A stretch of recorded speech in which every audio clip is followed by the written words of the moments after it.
In this video, I will show you how you can register for a GC key that you will use to apply for your Canada study visa. A GC key, it's an electronic credential which you use to apply and upload documents securely to the Canadian government. In other words, it's just like a username. It is just a username and password that gives you access to a platform where you can securely upload your documents to the Canadian government. You can use your GC key to apply for visas and immigration services and some other secure services run by the Canadian government. For the sake of this video, I'm going to be showing you how you can apply for a study permit or use your GC, set up your GC key so that you can apply for study permits. Join me as we go over to my computer and I show you. Today, we'll be learning how to apply and register for the GC key. I'm going to show you two methods to get to the GC key part. Method 1, we are going to come to this website cic.gc.ca. You click it, you select your language, English.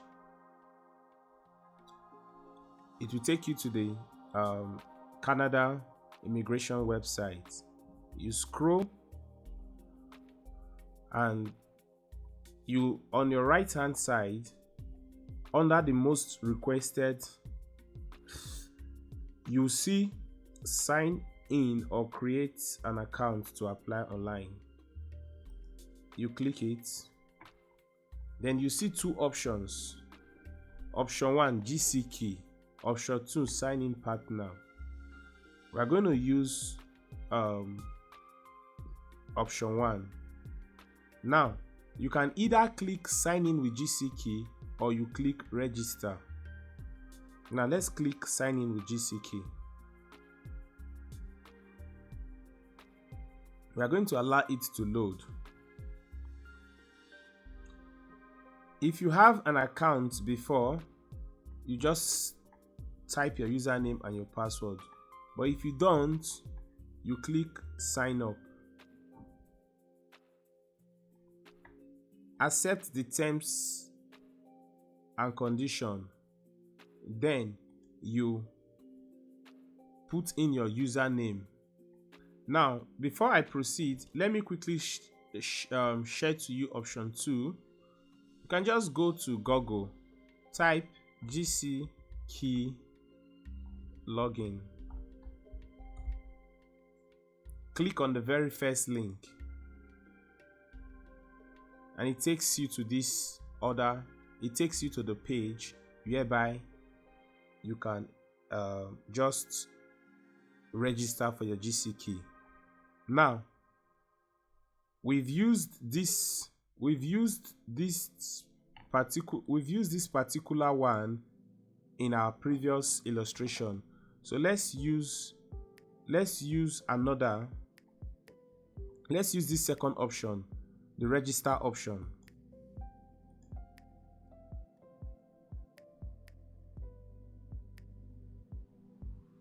You click register with GC key.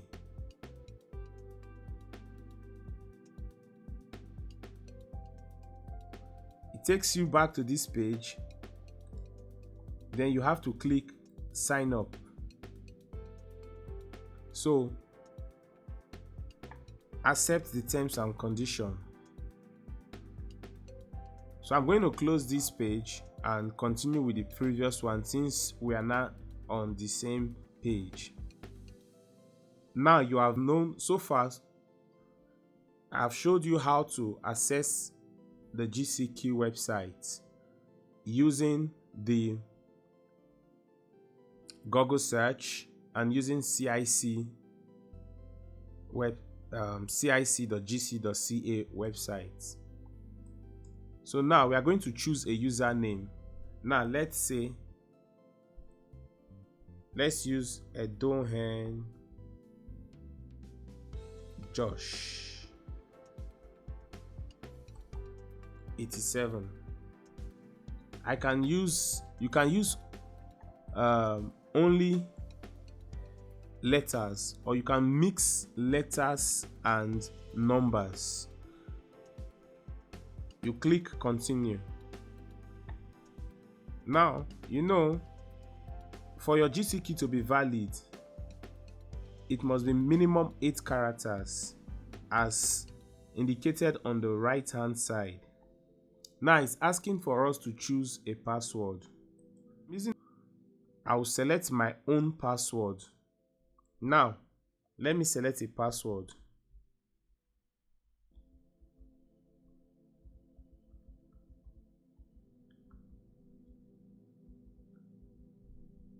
As you are selecting your password, it will be showing you the strength of the password.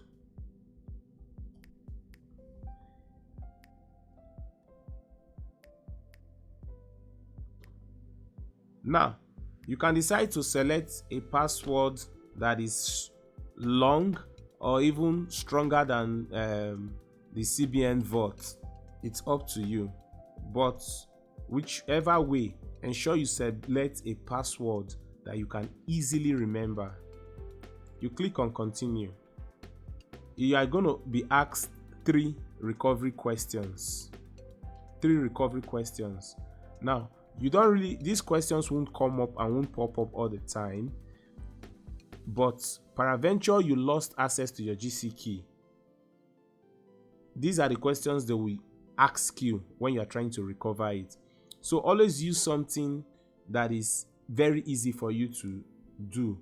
So I can say, let's say, okay, where did I meet my significant half? I can just say Benin City.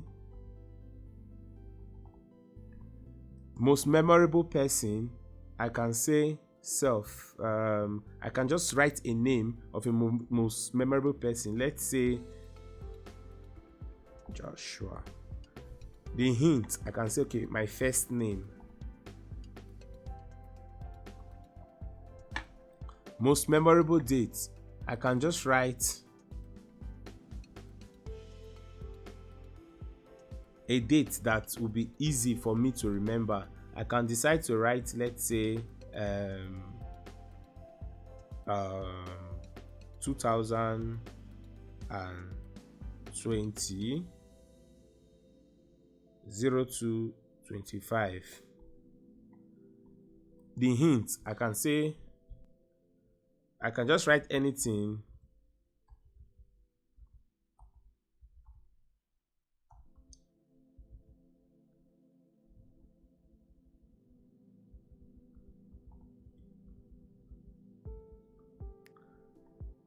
Then the next step will be click continue.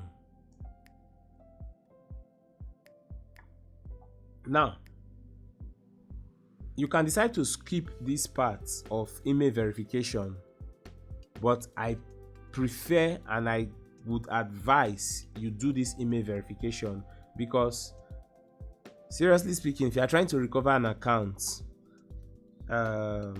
using just only those security questions, they will stress you and ask you everything.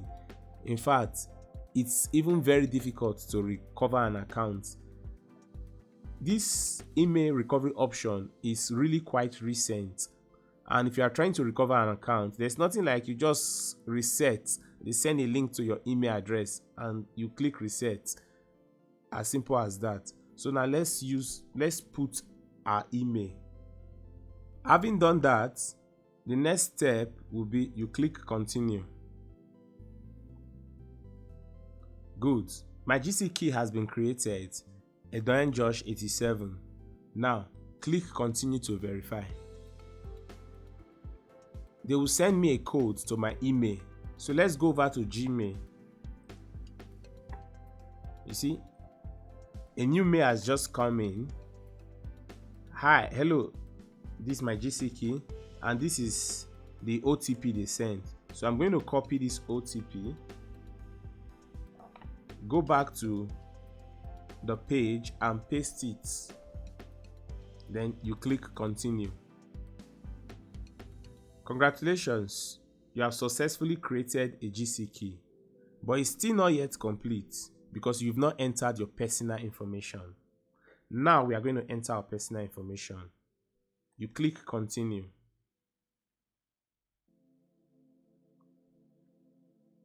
Now it's going to take us to like a welcome page and give us option. Okay, you want to change your email address, you want to change your recovery question, you want to change your password, or you say you not do again, you want to revoke your GC key. It's up to you. Just click continue.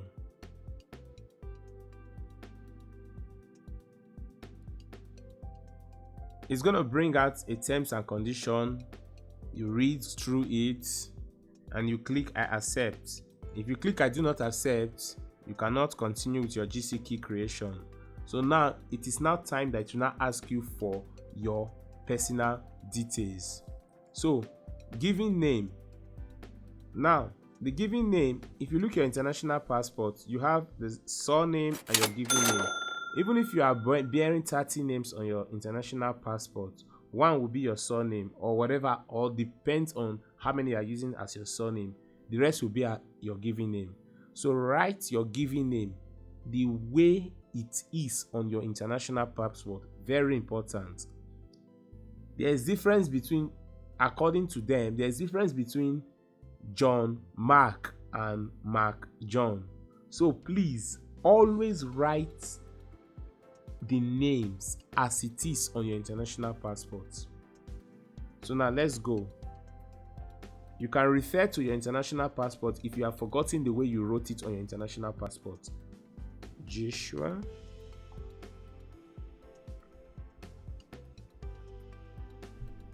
Your surname. Your email address. Now this email address is all whatever you put here, that's what they will be using to communicate to you if there's any change or updates on your account. So let's put my email address.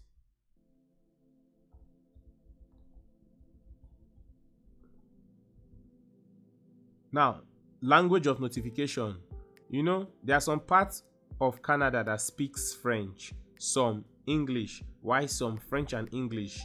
So I'm going to select English because I don't know how to speak French, or I don't understand French without translating. So the next step is I'm going to click continue. Now it's going to ask me security questions, 4 security questions. Now when you are filling this, if you notice the security question is blank, the answer is blank. So you will be the one to type the question and answer. Now please note, anytime you want to do something, like you want to submit a form, they will, or you even want to log into your account, they will ask you the security question that you have typed, and they will ask you the security questions that you have typed, and they expect you to put the answer that you have typed.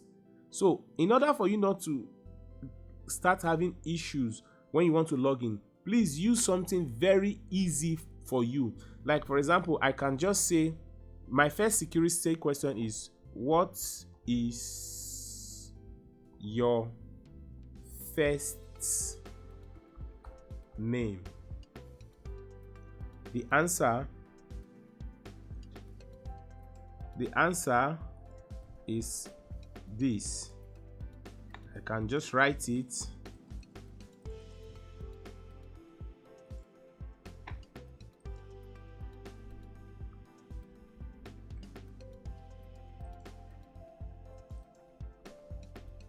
Okay, Joshua.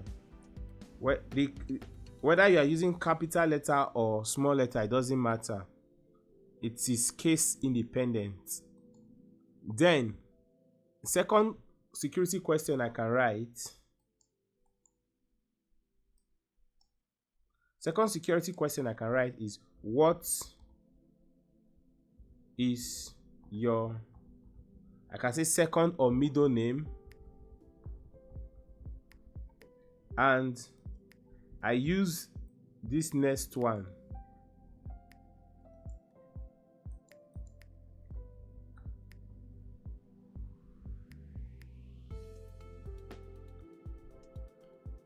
Then the third security question I can write is, what is your surname?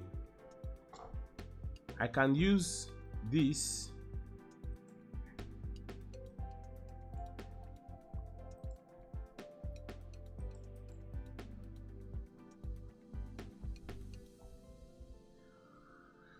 Then the last security question, I can just say where are or what country are you traveling to?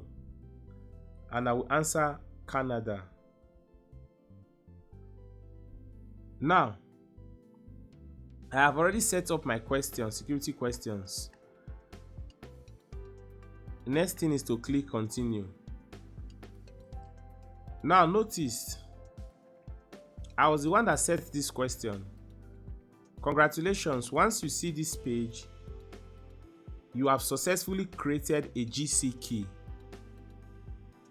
Please let me know in the comments if it was hard for you. In the next video, I will teach you other methods that you can also use to apply, and I will compare using the GC key and using the new ROCC portal. Which of them is better? Or if you want me to make any other video, please drop it in the comments below. Then subsequent video, I will show you how you can apply using this GC key that we have created to apply to come to Canada. How you can create your personal checklist, how you can start a study permit application, the required forms. I'll do these videos and drop them in time to come. So please subscribe to my channel, like, share and comment. I would like to know, how hard was it for you to get the GC key? Or if you have any issues, let me know in the comments, in the comment section below. Thank you. I appreciate. Please don't forget to like and subscribe so that I can make more of these videos and the algorithm can push these videos to as many people that needs to see them. Thank you.